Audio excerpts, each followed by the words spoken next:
Vamos lá, gente, continuando aí o nosso capítulo 2, Ciências e Tecnologia. Então, nós vamos dar continuidade ao capítulo 2. Então, vamos fazer aqui um feedback bem rapidinho do que foi que nós vimos nesse capítulo 2. Então, nesse capítulo 2 aí, nós iniciamos com Vamos Dialogar, que eram 3 perguntas, que essas perguntas eram: você faz uso frequente da tecnologia? Nós vimos que sim, que nós hoje, mais do que nunca, fazemos uso frequente da tecnologia, principalmente nas nossas aulas. As redes sociais ajudam ou atrapalham as pessoas. Então, a gente viu que depende de cada pessoa, de como ela utiliza essa tecnologia. Você conhece alguém que é avesso à tecnologia, ou seja, que tem medo da tecnologia? Então, esse foi um dos temas que nós vimos aí nesse capítulo.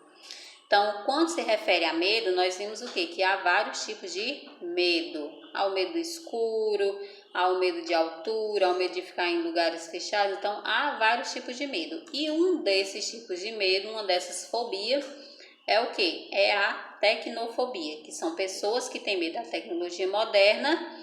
E essas pessoas que têm medo da tecnologia moderna são chamadas de tecnófobos. E o porquê que acontece esse medo? Por que essa fobia ela acontece? Por 2 motivos. Pelo medo de errar e pela incompreensão do funcionamento do aparelho. Então, essa fobia ela pode surgir a partir desses 2 motivos. Pelo meu medo de errar e por eu não compreender como o aparelho funciona. Então, por esses 2 motivos, acontece aí ao surgimento dessa fobia, que é a tecnofobia, o medo da tecnologia moderna. Há os tecnófobos, que são as pessoas que têm medo da tecnologia moderna, e há os tecnófilos, que é o contrário, que são as pessoas que acham que a tecnologia ela é algo bom, diferente dos tecnófobos que vê a tecnologia como algo ruim. Então, eles dizem o quê? Que a tecnologia ela é capaz de nos auxiliar no nosso crescimento pessoal, intelectual, como também tecnológico. Então, isso aí é a opinião dos tecnófilos.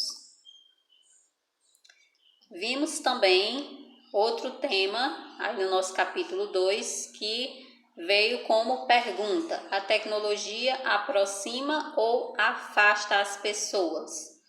Então, nós vimos aí 2 parágrafos importantes, que um deles diz o seguinte: no primeiro, de acordo com o senso comum, que é aquele senso, que é aquele conhecimento das pessoas, essa tecnologia ela afasta sim as pessoas.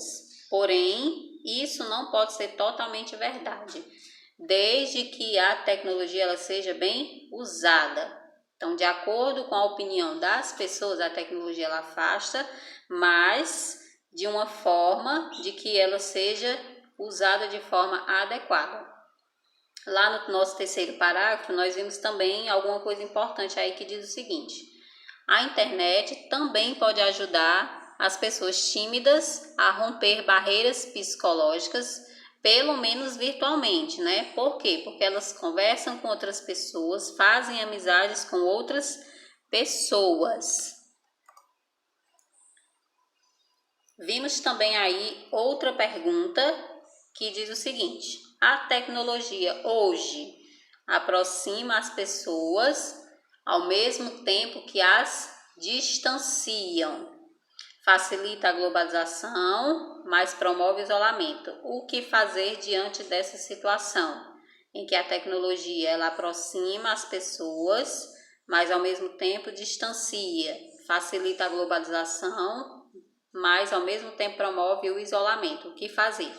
Então, essa imagem aí, ela explica bem isso aí. Uma família em que estão próximos uns dos outros, mas ao mesmo tempo estão distantes.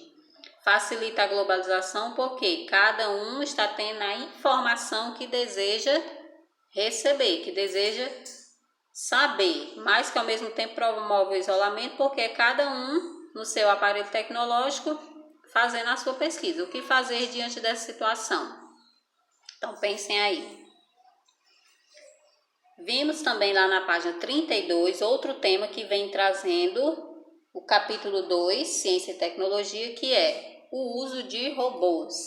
Então, nesse texto que fala sobre o uso de robôs, nós vimos o quê? Que há pontos positivos e há pontos negativos sobre essa relação do uso de robôs.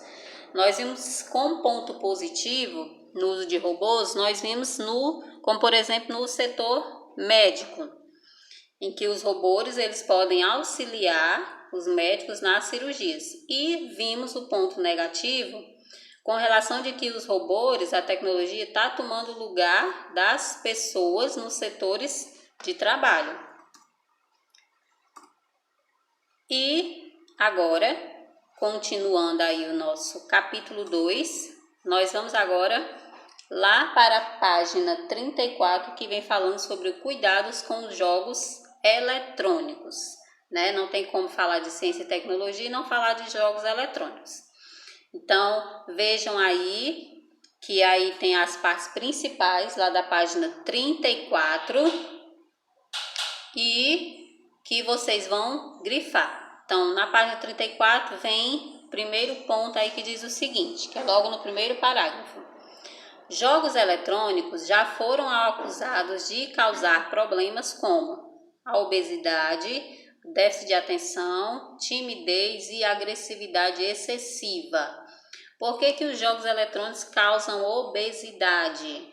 Pela questão de, vamos levar para os adultos, pela questão dos adultos às vezes ficar muitas horas em frente a uma tela, jogando e não sair de jeito nenhum nem para fazer uma comida saudável para se alimentar. Então acaba comendo geralmente essas comidas de fast food que tem muitas calorias e acabam engordando muito e desenvolvendo essa obesidade. O déficit de atenção. O déficit de atenção é quando a pessoa não consegue se concentrar. Então, quando a pessoa joga muitos jogos eletrônicos, ela só vai se concentrar naquilo que realmente for alguma coisa que lhe chama a atenção. Quando parte para outro âmbito, é o déficit de atenção, porque aquilo não interessa a ela. Timidez e agressividade excessiva. Então, a pessoa pode desenvolver um desses dois, ou uma timidez ou uma agressividade excessiva. Timidez por ficar ali muito isolado e não saber se comunicar mais com as outras pessoas, como também a agressividade, pelo mesmo motivo, de não saber se comunicar com as outras pessoas. Outros estudos, porém, alardearam seus benefícios nos desenvolvimentos de noção espacial, habilidades visuais e motoras e no combate ao declínio mental que surge com a idade. Então, nessas duas primeiras linhas, nós vimos os pontos negativos, ou seja, o que é que os jogos eletrônicos eles podem causar. Mas também vimos aqui nas outras duas linhas abaixo que também os jogos eletrônicos há os seus pontos positivos. Então, nesses parágrafos a gente vê os pontos negativos como também os pontos positivos dos jogos eletrônicos. A tecnologia, dizem especialistas, que ela nem é vilã nem é mocinha. O segredo é o quê? É utilizá-la de forma adequada. E aí vem no nosso segundo parágrafo, diz o seguinte: essa geração, que é a nossa, digital, foi educada sob a perspectiva de estar conectada e tem características muito diferentes das gerações anteriores. Por que a nossa geração tem características diferentes das gerações anteriores? Porque nós possuímos mais amigos virtuais do que reais, preferimos conversas online do que a conversa cara a cara com a pessoa, até os bichos de estimação são virtuais. Então essas aí são características que diferenciam as gerações anteriores para a nossa de hoje. São todas as pessoas que são assim? Não são todas as pessoas que são assim, né? Nem são todas as pessoas que a maioria dos amigos são virtuais, nem todas as pessoas preferem conversa online, nem todas as pessoas têm bichinhos de estimação virtual. Mas o texto refere-se aqui que a maioria da nossa geração, ela tem essas características. O problema surge quando o jovem começa a migrar da vida real para a vida virtual. Ele esquece que tem uma vida real e fica mais na sua vida virtual. E passa a negligenciar, ou seja, se descuidar de atividades comuns. Como, por exemplo, ir a um futebol, fazer uma atividade, comer, né? Atividades do nosso dia a dia. Então, quando quando os jogos eletrônicos começam a interferir aí nessas atividades, então começa a surgir esses problemas negativos que nós vimos aí no início, ok? Então, vamos tomar cuidado com os jogos eletrônicos.